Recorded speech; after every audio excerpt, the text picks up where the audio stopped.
Las familias mexicanas están sufriendo una crisis económica sin precedentes.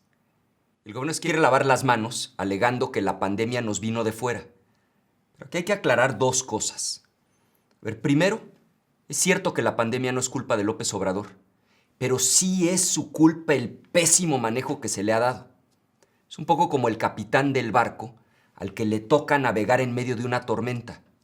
La tormenta no es su culpa, pero las decisiones que toma en el timón sí son su responsabilidad. Y segundo, el problema económico empezó mucho antes de la pandemia. O sea, cuando esta empezó, el barco ya estaba dañado, porque tras el primer año de gobierno de López Obrador, tuvimos nuestro peor crecimiento en una década. Yo creo que es relevante entender por qué el crecimiento económico en el país es tan importante para que tú tengas dinero en el bolsillo, para que tu economía familiar mejore. Y es que como hemos visto, pues el presidente nada más no lo puede entender.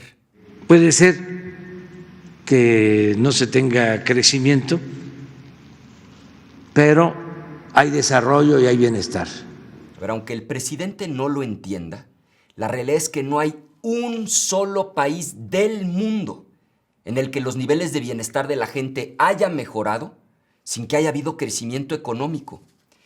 Fíjate, una manera de entender el problema es que de no corregir el rumbo, esta va a ser la primera vez en la historia en que la economía de México será más chica al final del sexenio que cuando el sexenio empezó.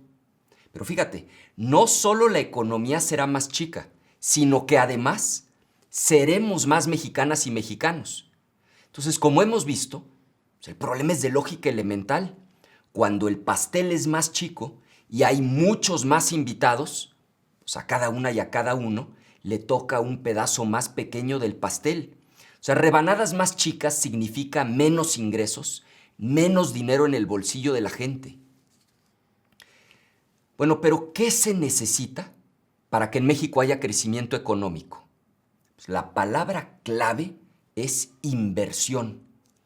Cuando una empresa invierte, por ejemplo, en una nueva fábrica, pues mucha gente va a poder trabajar ahí por años. Si la gente tiene trabajo, entonces puede gastar. Y el gasto de una persona es el ingreso de otra. O sea, si Juan va a la tienda y le compra a María, pues el gasto de Juan se convierte en el ingreso de María. Pero además esa empresa, esos trabajadores y esos comerciantes pues pagan impuestos. Y esos impuestos sirven para que el gobierno también pueda invertir. Pero ahí está el segundo gran problema. Nuestro gobierno invierte mal, en cosas que no tienen ningún sentido, como la absurda refinería de Dos Bocas, que va a perder dinero siempre. Y a ver, la cosa se pone peor.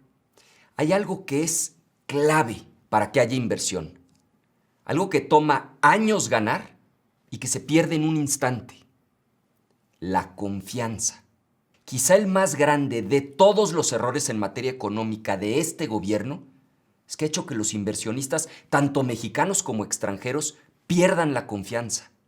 Perdieron confianza porque se tomaron malas decisiones, como tirar a la basura un aeropuerto. Perdieron confianza porque se han cambiado las reglas en forma arbitraria, como con la inversión en energías renovables, la cancelación de las rondas petroleras, consultas ilegales que cancelan inversiones que ya estaban realizadas. Y a ver, no lo digo yo. Ahí están los datos del INEGI. Con López Obrador en el gobierno, la inversión está en su nivel más bajo en más de 20 años. Esto es muy, pero muy grave. Porque ciertamente la inversión del gobierno importa, pero la de las empresas importa mucho más. Fíjate, esto es lo que López Obrador nunca entendió. En México, por cada peso que invierte el gobierno, las empresas privadas invierten 6. Y por eso es tan importante que el gobierno genere un ambiente de confianza, que invite a la inversión privada. Porque si no hay inversión, pues no va a haber crecimiento, empleo, no va a haber bienestar. Y finalmente, algo que es imperdonable. Además de manejar pésimo la pandemia, Pues el gobierno dejó a las personas y a los negocios a su suerte. A ver, a ti que tuviste que cerrar, que se te cayeron las ventas, el gobierno te dejó completamente solo. Entre los 20 países más grandes del mundo, México es el que menos le ha ayudado a los negocios y a las empresas afectadas por la pandemia. Más de 500,000 han quebrado. Muchísima gente se quedó sin trabajo. La pregunta entonces es, ¿qué podemos hacer para volver a crecer? Pues de manera inmediata, la clave está en controlar la pandemia y crear un plan de apoyo para las familias y los pequeños negocios. Pero además, necesitamos visión estratégica.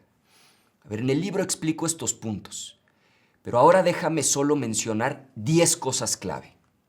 Estado de Derecho y combate efectivo a la corrupción. Recuperar la seguridad.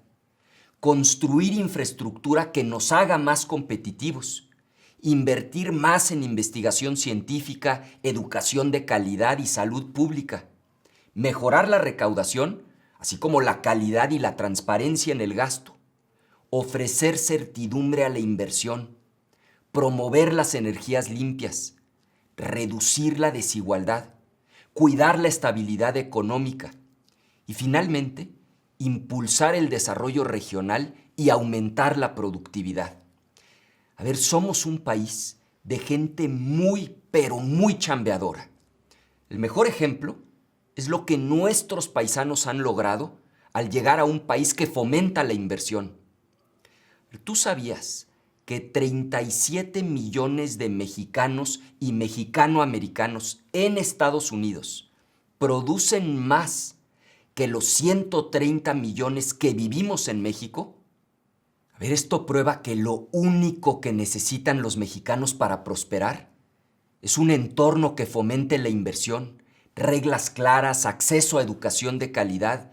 En México sí podemos lograrlo, pero necesitamos un gobierno que nos deje trabajar y nos ayude a prosperar, en vez de dedicarse a estorbar.